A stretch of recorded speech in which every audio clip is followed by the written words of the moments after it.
Bom dia, boa tarde, boa noite. Eu sou o Diego Vicente, E eu sou a Julia Kemi e esse é mais um Literacast. o seu podcast sobre literatura brasileira. No programa de hoje vamos falar sobre Brás Bexiga e Barra Funda, uma obra de Alcântara Machado. No programa de hoje temos convidados muito especiais. O primeiro deles é Gustavo Neves, professor de literatura da USP. Olá, é um prazer estar aqui. Por segundo, temos Lucas Daniel, especialista em imigração. Estou muito ansioso, adorei o convite. E terceiro, temos Enzo, neto de imigrante italiano. Oi, gente, tudo bem? Bom, para começar nosso programa, queria que o Gustavo nos dissesse um pouco sobre o enredo do livro. Primeiramente, eu agradeço o convite para participar também.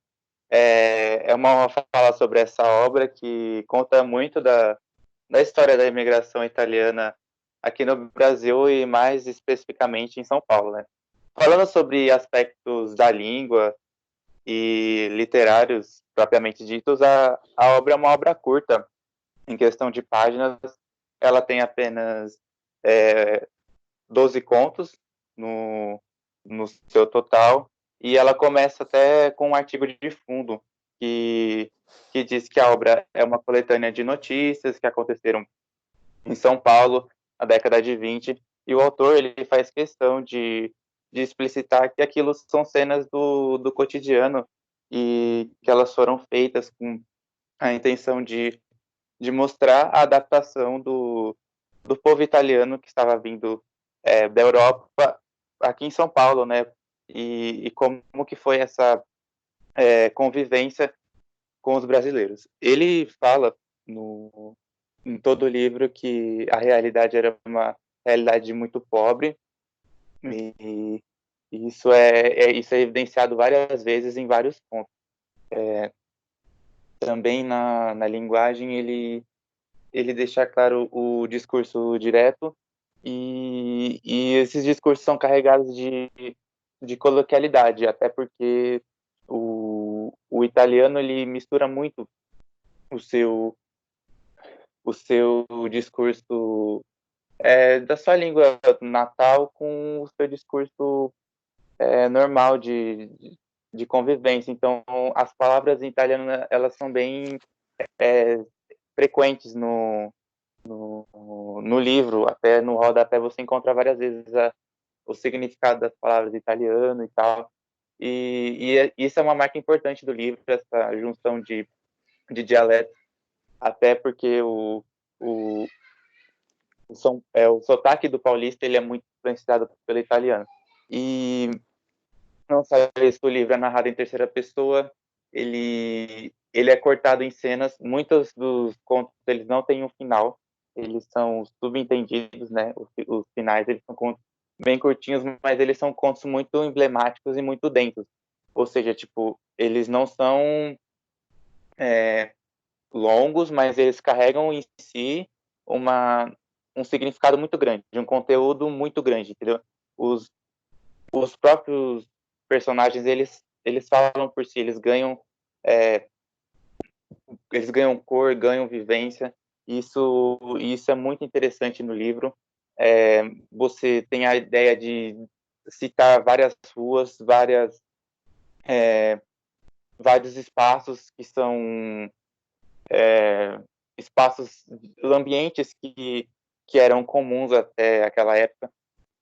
O fato de várias histórias se passarem numa barbearia ou num ginásio ou numa quitanda é bem recorrente no livro. E não só isso, como o autor, o Alcântara Machado, é um autor modernista, ele procura de se desvincular das maioria das coisas que, como o próprio modernismo fala, das maioria de movimentos artísticos anteriores, ele procura criar a sua própria vertente. Ele não quer se espelhar em nada que é da Europa, ele quer criar a sua própria estética de um brasileiro falando das mudanças do próprio país, não mais falando de coisas da Europa, falando de coisas que a Europa trouxe, mas de como um europeu se modificou no Brasil. E é bem marcante isso, a relação com o realismo e naturalismo anteriormente feita em livros como O Cortiço, por exemplo, em que o europeu ele vem para o Brasil para ser modificado, só que no caso do Brás Bexiga e Bafunda, a gente vê que o próprio europeu, no caso italiano, ele modificou o lugar para onde ele veio. Ele conseguiu criar raízes no Brasil, conseguiu criar sua própria identidade. Isso acho que é o que faz desse livro um livro único. Eu queria complementar essa pergunta do enredo, mas primeiramente eu queria agradecer novamente o convite. É uma alegria participar desse podcast, sempre acompanhei. Mas enfim, eu ouvi várias das palavras do professor Neves e eu achei legal a parte que ele comentou dos contos ser rápidos e curtos, rápidos, e essa característica vem que o autor, esses contos, eles vêm de uma experiência que ele teve quando ele foi jornalista. Então, são algo que alguns contos são verdadeiros, como o Carmela e o Salvatore Melli, que o autor ele presenciou como jornalista. Então, sempre os seus contos eles vêm com aspecto da vida cotidiana e dos novos mestiços, que são aquelas pessoas que vieram da Itália aqui para o Brasil em busca de uma nova vida. E também, como eu comentei atrás, eu disse que alguns contos são verdadeiros, é porque um dos contos, que é o Gaetaninho, ele já tem uma base psicológica, então ele já se diferencia dos demais. E também o conto, ele tem 11 histórias, contos que compõem a obra, claro, que o seu cenário principal são os três bairros paulistanos. E eu acho que é isso. Só fazendo um adendo ao que o Lucas falou, não somente nesses três bairros o livro se discorre, ele cita, até por uma questão de mapeamento local, as ruas, como Rua do Oriente, Rua do Gasômetro, ele cita ginásios em geral, e não só isso na parte linguística, você tem a grande utilização das orações coordenadas, que fazem o livro ter esse ritmo rápido, sem frases longas e com muito mais fluidez, entendeu? Muitas das vezes o autor às vezes abdica do uso de vírgulas e pontuações para dar essa impressão de velocidade. É até uma ideia, vamos dizer, futurista da época, de querer a velocidade, de querer avançar. E isso eu acho que é uma das características que o autor mais explicita em toda a sua obra, essa questão da velocidade, da fluidez. Muito bom. Qual foi o conto mais emblemático para vocês? Acho que a gente pode começar com o Lucas respondendo. Eu acho que um dos contos, quando eu estava lendo a obra, o que mais me chamou a atenção foi o Carmela. O Carmela, os seus personagens principais são a Bianca, que é a melhor amiga da Carmela, que trabalha junto com ela numa fábrica, numa mini empresa. O namorado de Carmela, que é o Ângelo, e na história citam um moço, e citam dessa forma, que ele acaba passando de carro pela Carmela e amiga dela. O conto ele começa já com a Carmela e a Bianca saindo do seu trabalho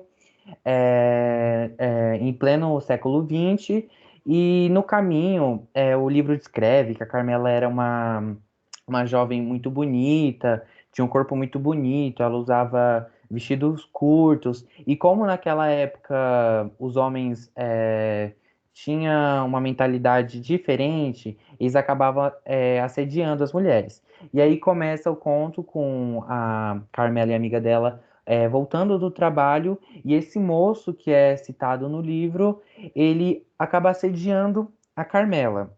E a amiga dela é descrita no livro como uma mulher feia com os olhos, como posso dizer, tortos, no caso. E a Carmela, ela acaba conversando com esse moço, mesmo tendo um namorado, e ele acaba chamando ela para um passeio de carro. E ela acaba indo, só que com uma exigência. Ela sempre tinha que ir com a amiga dela. Só que teve um momento no conto em que ela fala para a amiga dela que ela não vai levar. E a amiga dela acaba ficando muito brava. A Carmela vai com esse passeio junto com esse moço, e a amiga dela, a Bianca, no caso, fica muito brava e acaba contando toda a história para uma vizinha. E essa vizinha, ela fala uma frase muito que me marcou muito, foi que o Ângelo é para casar. Então, o que eu tirei desse conto? Que a Carmela, ela ia com aquele moço apenas para diversão, para outras coisas, e que o homem que era o certo para ela, que era predestinado a ela, que a família arrumou para ela, era o Ângelo, era aquele que ela ia casar. Já o outro era mais para diversão e outros, e afins. É, e, e eu acho que é isso. Então, o meu conto preferido, eu acho que eu posso citar dois, que são muito emblemáticos para mim. Um deles é o Corinthians 2-1 Palestra, e eu, como gosto muito de futebol, eu acho esse conto espetacular pela forma que o autor, o Alcântara Machado, ele consegue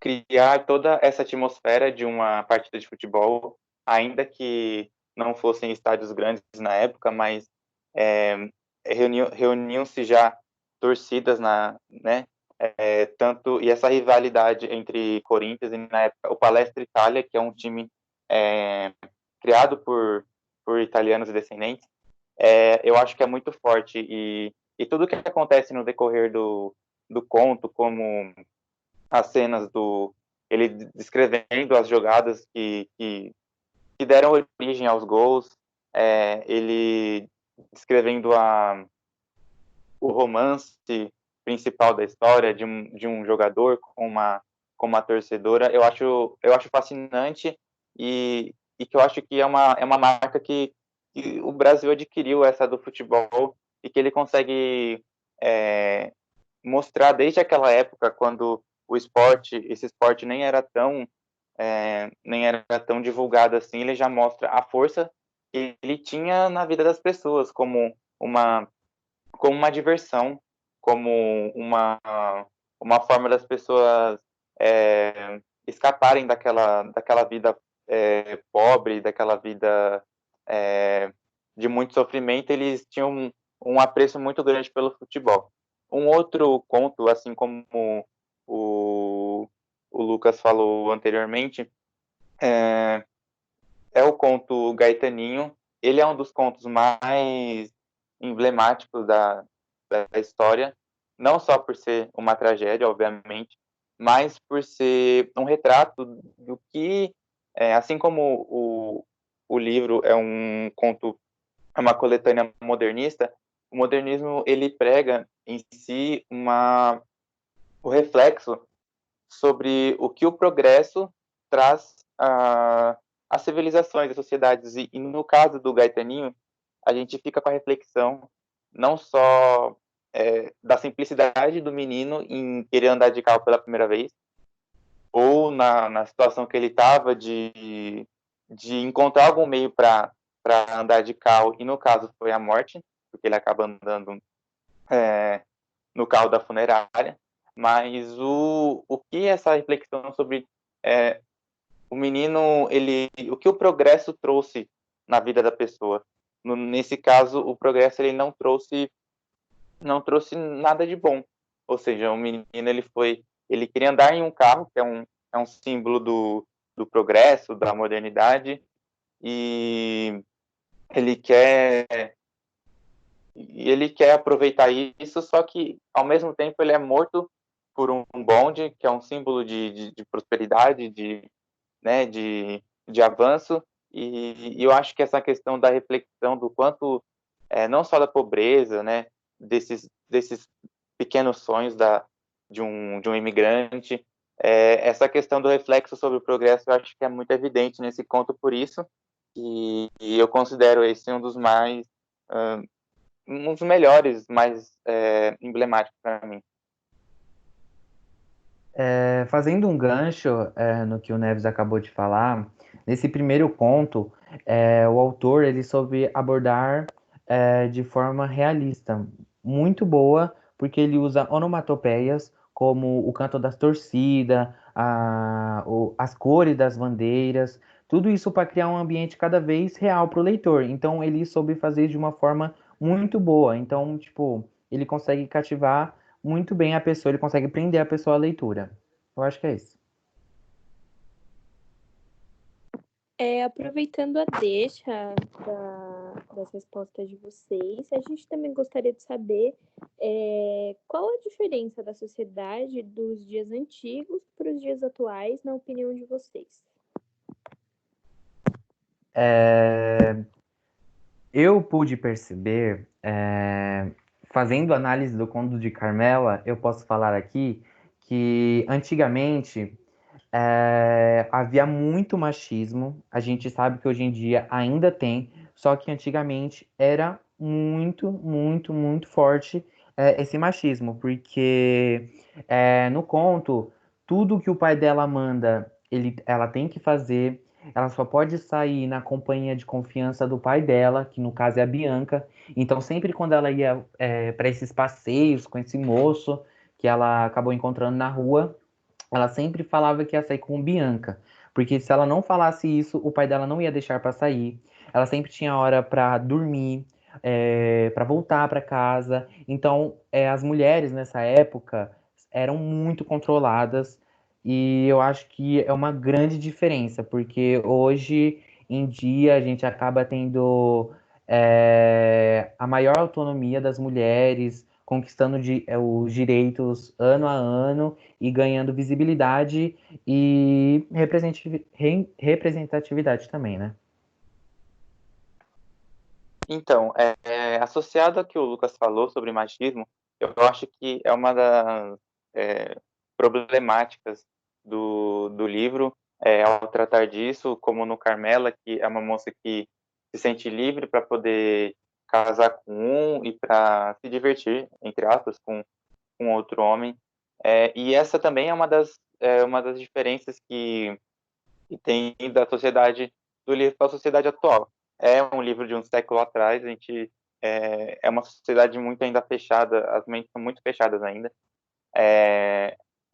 Num outro conto do livro, chamado A Sociedade, que o Lucas até falou sobre o Salvatore Melli, é notório o discurso de união de famílias, de uma família paulista e de uma família italiana, não para poder essa união, para poder salvar muitas das vezes uma das famílias de uma falência e tal, e, e essa questão não é mais vista hoje em dia, não se vê mais tanto como antigamente essa questão do casamento arranjado com pagamentos de terrenos, como é o caso do texto ou alguma coisa do tipo. Naquela época também a gente via muito mais forte a relação do preconceito com as classes mais baixas.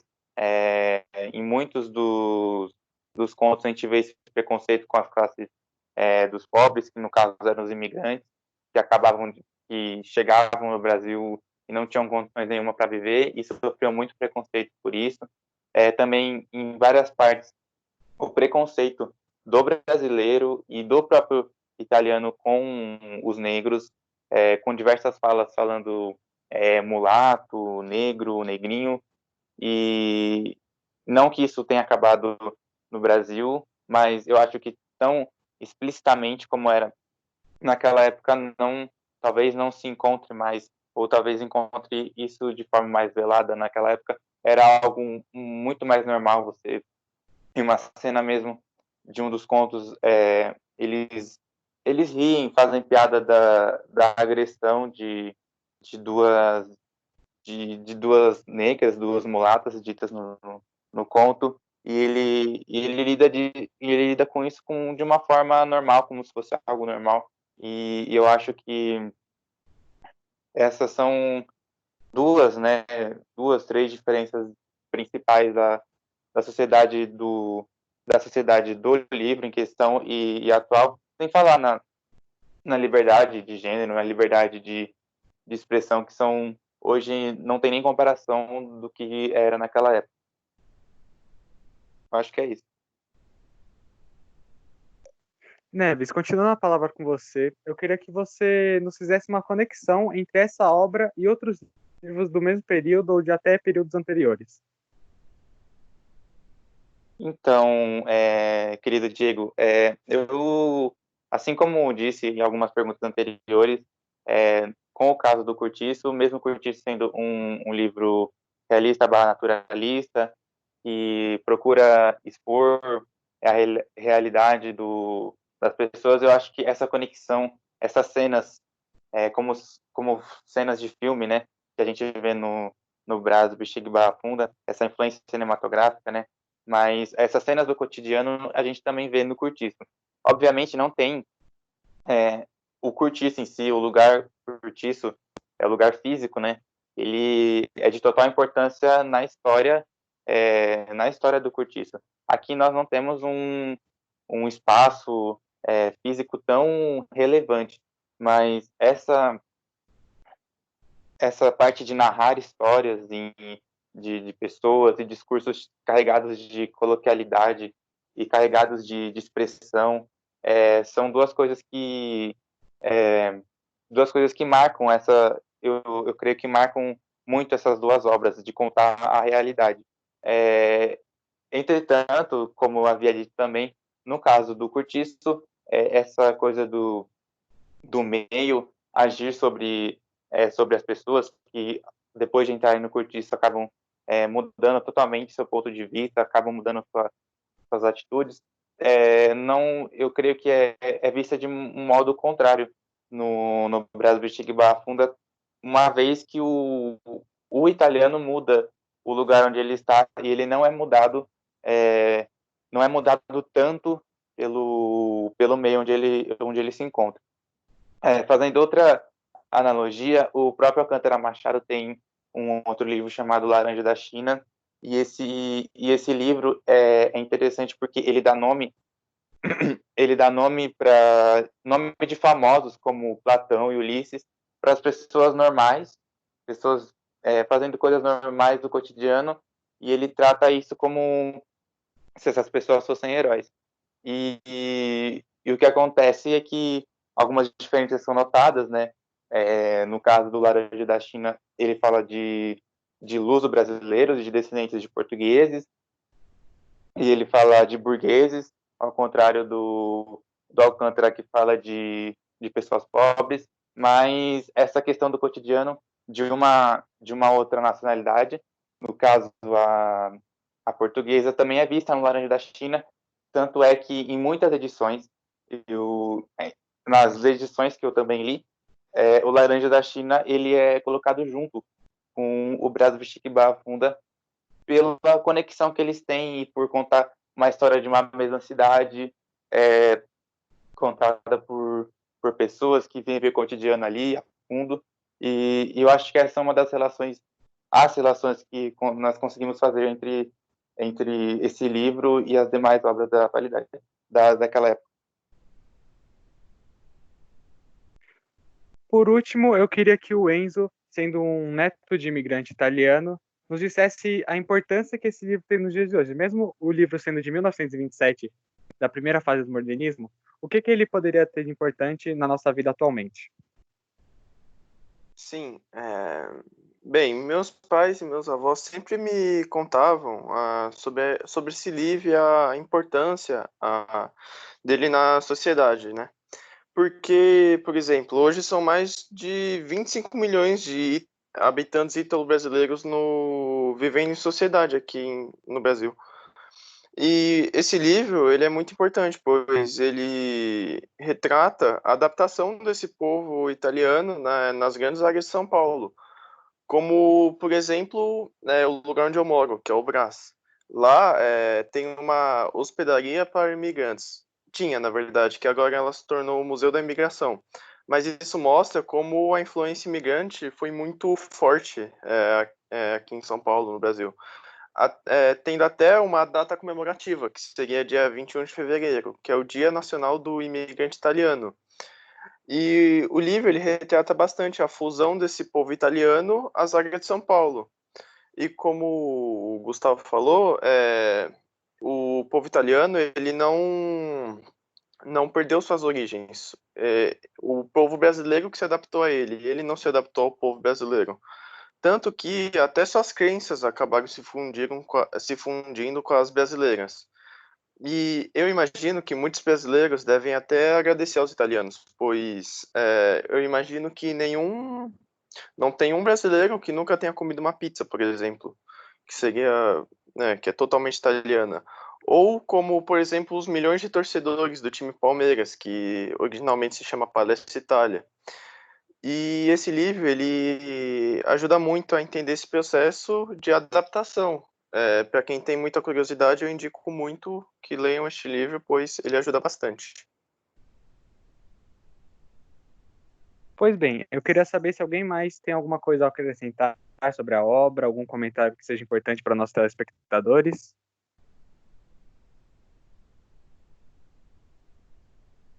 Eu gostaria de...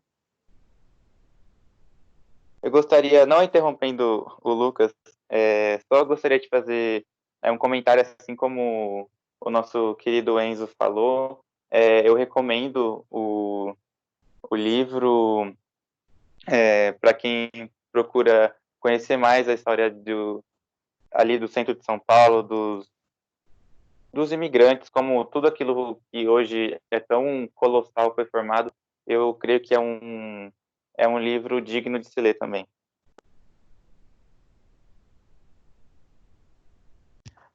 No outro momento, eu só queria dizer que o Enzo, ele a todo momento falou que no livro ele tenta mostrar essa parte do italiano se misturando com o do brasileiro, tanto que tem uma frase que fala o brasileiro grita, não, na verdade o italiano grita, o brasileiro canta.